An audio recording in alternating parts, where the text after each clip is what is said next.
आज है हमारा MCQ 2। तो मल्टीपल चॉइस क्वेश्चन देखते हैं अकाउंट्स के ट्यूटोरियल फ्रेमवर्क के। तो लेट्स बिगिन।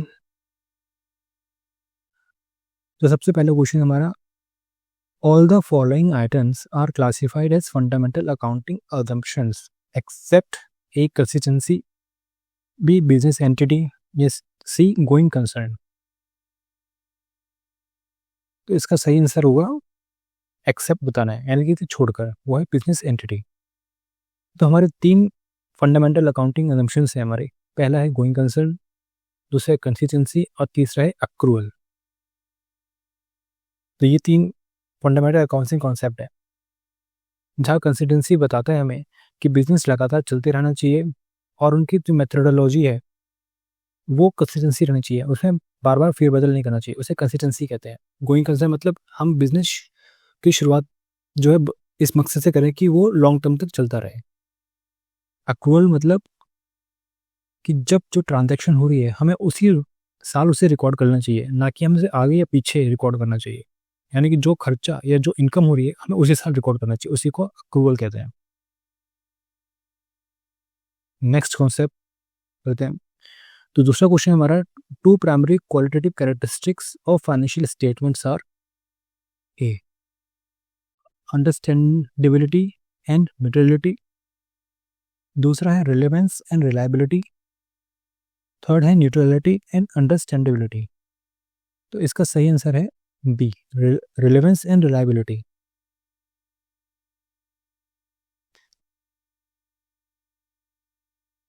तीसरा है,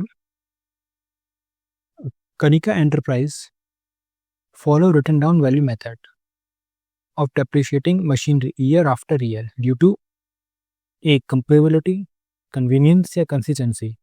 आखिर वो रिटन डाउन जो वैल्यू मेथड है डेप्रिसिएशन का ईयर आफ्टर ईयर फॉलो करती है, इनमें से किसकी वजह से? तो उसका आंसर हो गया कंसिस्टेंसी की वजह से, ताकि बिजनेस की जो मेथडोलॉजी है वो कंसिस्टेंसी बनी रहे, ना कि उसमें बदलाव होता रहे। अब नेक्स्ट क्वेश्चन देखिए।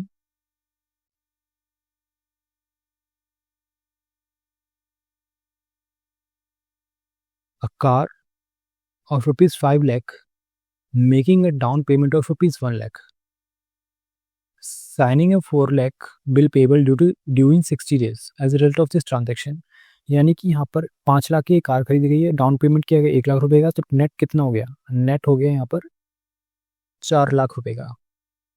तो 4 लाख का हमारे पास नेट हो गया, और वो 4 लाख की हमारी जो इसी वजह से एक लाइबिलिटी बन गई। यानी कि हमने सिर्फ 1 लाख रुपए पे किया है, बाकी जो 4 लाख है वो हमारे पास बिल पेबल है, यानी कि भविष्य में हम लोग पे करेंगे उसे 60 दिन के बाद। तो अब हमारे पास ऑप्शन है, इसका रिजल्ट क्या है हमारे पास इस ट्रांजेक्शन का? A total asset increase by 5 lakh, total liabilities increase by 4 lakh, या C total assets increase by 4 lakh with corresponding increase in the liabilities of 4 lakh. तो इसका आंसर है सी, 4 लाख के एसेट बढ़ गए। क्यों? क्योंकि कार मिल गई, उसमें से 1 लाख तो कैश के तौर पर चले गए, तो हमारे पास नेट कितना बचा? 4 लाख के एसेट्स। इसी के साथ ही हमें 4 लाख रुपए पे भी करने हैं, तो हमारी लायबिलिटीज भी बढ़ गई। तो इसका आंसर है सी। अब नेक्स्ट क्वेश्चन देखते हैं। ये क्वेश्चन कह रहा है कि मोहन परचेज 15 लाख में गुड्स खरीदे, 4/5 का जो सामान था उसने 18 लाख में बेच दिया, और उस पर जो खर्चा है उसे 2.5 लाख रुपए का आया। उसने जो नेट प्रॉफिट कमाया उसने 3.5 लाख रुपए का। तो उसने बचाया कि इसमें से कौन सा अकाउंटिंग कॉन्सेप्ट लग रहा है उसके ऊपर, एंटिटी का, पीरियोडिसिटी का, या मैचिंग का। अगर हम देखें तो इसे हम इस तरह से समझते हैं कुछ।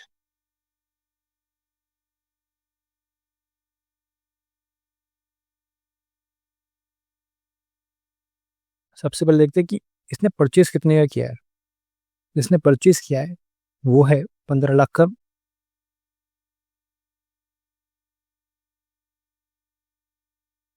उसके ऊपर जो एक्सपेंस है उसका वो है 2.5 लाख का, यानी कि 2.5 लाख का। उसने बेचा कितने में है? उसने बेचा है, सेल किया है उसने 18 लाख में। तो अब आती है इसी क्लोजिंग स्टॉक। तो हमारे पास क्लोजिंग स्टॉक कितना बचता है? हमारा क्लोजिंग स्टॉक बचता है 3 लाख रुपए का। 15 लाख में से 4/5 चला जाएगा तो बचेगा 3 लाख। ठीक है, अब प्रॉफिट कितना है हमारे पास?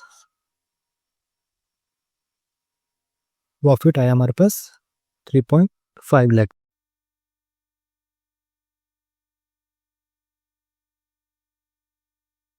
अब हमारे पास पूछ रहा है कि अब क्या हुआ हमारे पास, तो इनका टोटल करेंगे तो 21 हो जाएगा और 21 लाख बोथ साइड आ जाएगा।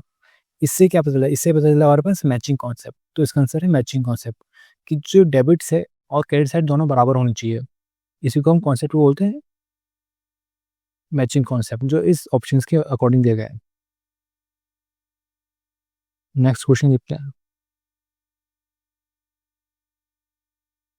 A businessman purchased goods worth rupees 25 lakh, sold 80% of goods during the accounting year 2023 में. The market value of the remaining goods was rupees 4 lakh. He valued the closing inventory at cost. He violated the concept of 25 lakh का उसने सामान खरीदा, 80% बेच दिया, जो बचा सामान था उसकी जो मार्केट वैल्यू थी 4 लाख, लेकिन उसने जो इन्वेंट्री थी, जो बच गया क्लोजिंग स्टॉक, उसे उसने कॉस्ट पर रिकॉर्ड कर लिया। उससे पूछा गया कि इसे कौन सा कॉन्सेप्ट वॉलेट कर दिया? ए मनी मेजरमेंट का, कंजर्वेटिज्म का, या सी कॉस्ट का। तो इसे कुछ ऐसा समझते हैं हम। हमेशा याद रहे, जो इन्वेंट्री होती है वो या तो कॉस्ट पे रिकॉर्ड की जाती है या नेट रियलाइजेबल वैल्यू यानी कि एनआरवी के ऊपर, यानी इसे बोलते हैं सेल वैल्यू, यानी कि मार्केट वैल्यू भी कह सकते हैं इसे। यहाँ पर मार्केट वैल्यू 4 लाख खरीद रखी है, लेकिन उससे रिकॉर्ड किया कॉस्ट के ऊपर। तो पहले सॉल्व करते हैं इसे।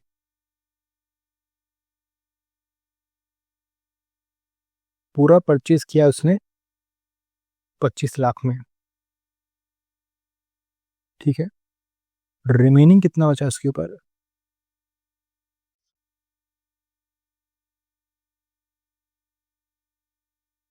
रिमेनिंग है उसके पास 5 लाख, और ये कितने 20% जो कॉस्ट पर दिखा रहा है उसे, यह है कॉस्ट के ऊपर, एट कॉस्ट, क्योंकि बेचा थोड़ी है ये, तो बेचा तो 80% है, 20% तो अभी हम कॉस्ट पर दिखाएंगे, इसे ही तो सेल वैल्यू पर बेचा गया है। अब हमारे पास बची है मार्केट वैल्यू, वो है 4 लाख। अब यहाँ हम दोनों देख सकते हैं कंपेयर करके, जो रिमेनिंग वैल्यू थी कॉस्ट पर वो थी 5 लाख और मार्केट वैल्यू थी 4 लाख। तो हमें इनमें से विच एवर इज लोअर देखना था, यानी कि यहाँ पर हमें 4 लाख पर इन्वेंट्री को रिकॉर्ड करना चाहिए था, ना कि कॉस्ट के ऊपर। क्योंकि जो कॉन्सेप्ट है कंजर्वेटिज्म का, यानी कि हमारा आंसर है कंजर्वेटिज्म, कि हम जो है प्रोबेबल लॉस जो उसे रिकॉर्ड कर लेते हैं, ना कि प्रॉफिट को। अगर हम 5 लाख को रिकॉर्ड करते हैं तो प्रॉफिट दिखाएगा, और अकाउंट के हिसाब से हमें हमेशा लॉस को रिकॉर्ड करना चाहिए, ना कि प्रॉफिट को।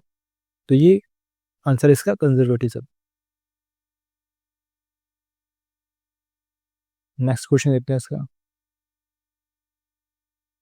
अब यहाँ पूछा जा रहा है कि capital brought by the proprietor is an example of increase assets and increase in liability, B increase in liability and decrease in assets, या C increase in assets and decrease in liability. अगर proprietor मान लीजिए क्या लेकर है, capital लेकर है, capital किस फॉर्म में लेकर है, बैंक में या कैश के फॉर्म में लेकर है, मान लीजिए कैश के फॉर्म में लेकर है, कैश, तो इसकी अकाउंटिंग एंट्री क्या हो जाएगी? Cash to capital. अब जो कैश टू कैपिटल लेकर आया वो, तो यहाँ क्या हो गया? यहाँ हो गया कैश बढ़ गया जो एक एसेट है, और कैपिटल भी बढ़ गया जो एक लायबिलिटी है हमारी। तो इसका सही आंसर आ गया हमारे पास इंक्रीज इन एसेट्स, जो कैश हमारा एसेट की तरह देखते हैं, और इंक्रीज इन लायबिलिटी। तो आंसर है इसका ए।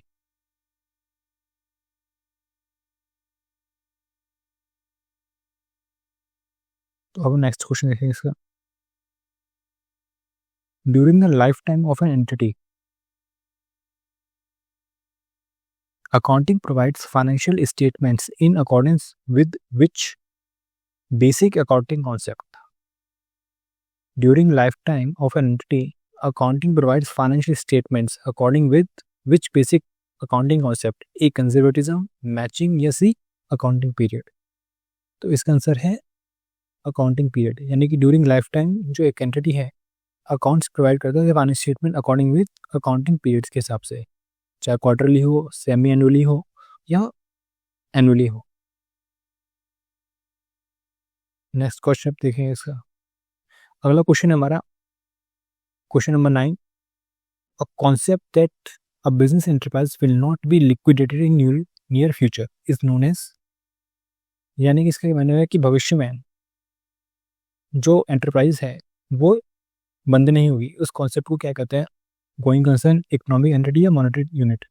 इसका सही आंसर है गोइंग कंसर्न, जिसका मतलब है कि जो बिजनेस है वो भविष्य में बंद नहीं होगा, बल्कि हम समझते हैं कि वो आगे तक चलता रहेगा और हमें अर्न कर, यानी कि पैसे कमा कर देगा, इसलिए वो बोलते हैं गोइंग कंसर्न।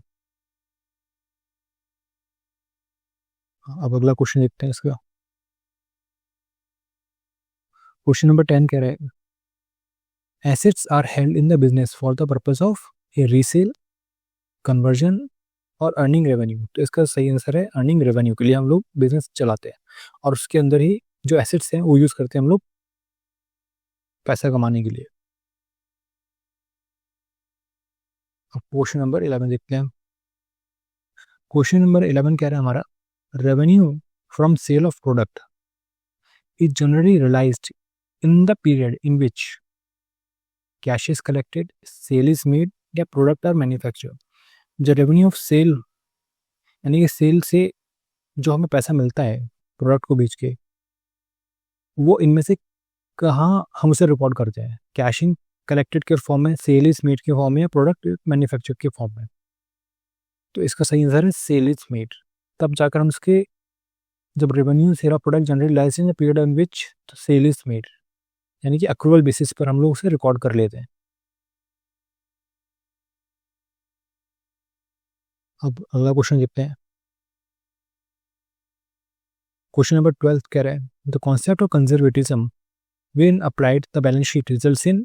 जब हम कंजर्वेटिव का कॉन्सेप्ट लगाते हैं बैलेंस शीट के ऊपर, तो इनमें से क्या होता है? A understatement of assets, overstatement of asset या ओवर स्टेटमेंट ऑफ कैपिटल। इसका सही आंसर होगा understatement of assets. Conservatism मतलब कहता है कि हमें बहुत कंजर्वेटिवली हमें हर चीज़ को रिकॉर्ड करना चाहिए, यानी कि अगर हमें लॉस हो रहा है तो लॉस को रिकॉर्ड कर लो, वैल्यू कम है किसी एसेट की तो उसे रिकॉर्ड कर लो, लेकिन उसे इंक्रीज करके मत दिखाओ। तो इसका मतलब है हम जो भी एसेट्स रिकॉर्ड करते हैं उसकी एक अंडर स्टेटमेंट होती है वो वैल्यू कंजर्वेटिव्स के हिसाब से। अगला क्वेश्चन देखते हैं इसका।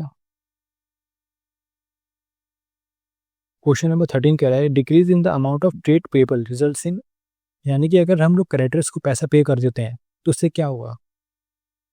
पैसा पे किया जा रहा है तो ऑफकोर्स हम उसे कैश में पे कर रहे होंगे, तो इससे क्या होगा? हमारा डिक्रीजिंग एसेट, कैश को हम लोग एक एसेट की फॉर्म में देखते हैं, तो इससे हमारा एसेट कम हो रहा है, यानी कि डिक्रीजिंग एसेट्स, यानी कि आंसर है इसका सी। अब क्वेश्चन नंबर 14 देखते हैं। क्वेश्चन नंबर 14 कह रहा है, the determination of expense for an accounting period is based on the principle of.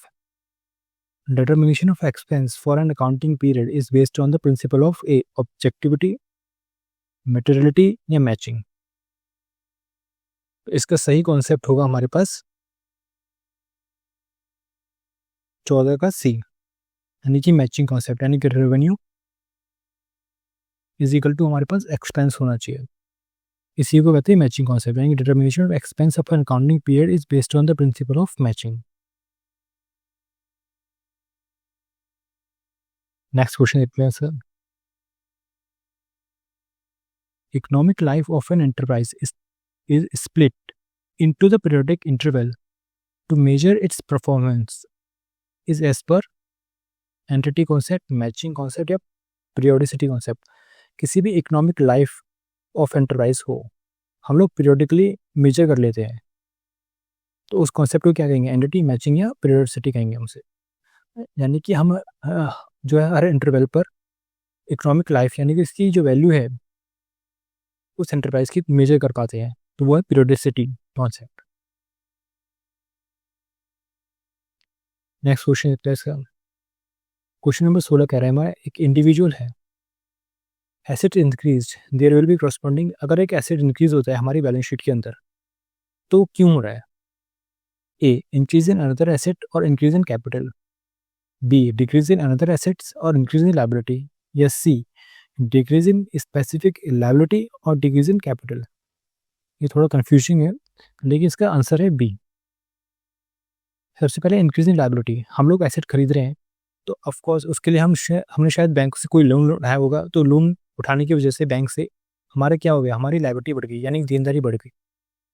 इसी के साथ ही या फिर हो सकता है कि हमने कोई एसेट बेच दिया हो, उस एसेट की बेचने की वजह से हमारे पास कैश आया हो और उस कैश से हमने एक नया एसेट खरीद लिया हो, तो इससे क्या हुआ, एक एसेट हमारा डिक्रीज हो गया। तो इसका आंसर है बी। नेक्स्ट क्वेश्चन देखते हैं अपना, अ purchase of machinery for cash. अगर हम लोग मशीनरी कैश में खरीदेंगे तो इसका आंसर क्या होगा? Decrease in total asset, increase in total asset, retain total assets unchanged. अगर हम इसकी एंट्री देखेंगे तो मशीनरी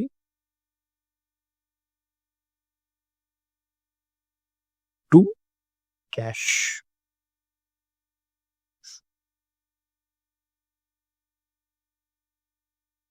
यहां पर क्या हुआ, मशीनरी बढ़ गई और कैश, क्योंकि हमने कैश में खरीदा तो कैश कम हो गया। इससे नतीजा क्या निकला? इससे नतीजा ये निकला कि टोटल एसेट हमारे अनचेंज ही रह गए। यानी कि हम लोग मशीनरी को भी एसेट मानते हैं और कैश को भी एक एसेट समझते हैं, यानी कि एक एसेट गया और दूसरा एसेट बढ़ गया, तो टोटल यानी कि नेट रिजल्ट क्या हुआ कि कोई एसेट में कोई फर्क ही नहीं आया जिससे। तो नेक्स्ट क्वेश्चन, इसका आंसर है यानी कि सी।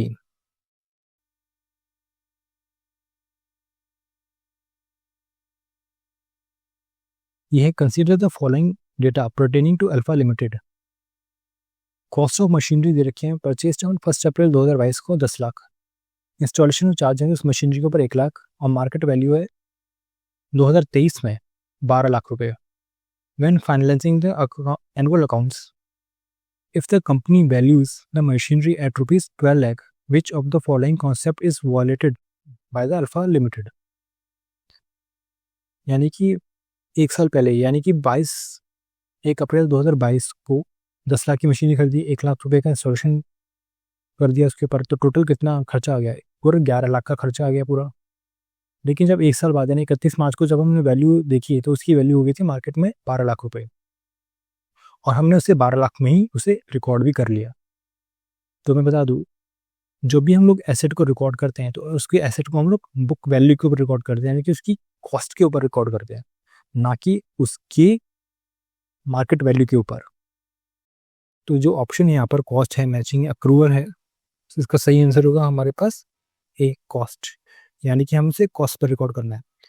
इन्वेंट्री को हम लोग या तो कॉस्ट के ऊपर रिकॉर्ड करते हैं या एनआरवी के ऊपर, यानी कि सेल वैल्यू के ऊपर। इनमें से जो भी लोअर होता है हम उसे रिकॉर्ड करते हैं उस पर। लेकिन एसेट के केस में जब भी हम लोग कोई एसेट खरीद रहे होते हैं, मशीनरी, लैंड, बिल्डिंग या इक्विपमेंट, तो हम उसकी जो वैल्यू होती है उसे बुक वैल्यू पर रिकॉर्ड करते हैं, ना कि मार्केट वैल्यू के ऊपर। तो मुझे यकीन है कि आज आपको समझ में आएगा। आज के लिए इतना ही, तो अगली बार हम फिर मिलेंगे। Thank you and have a nice day.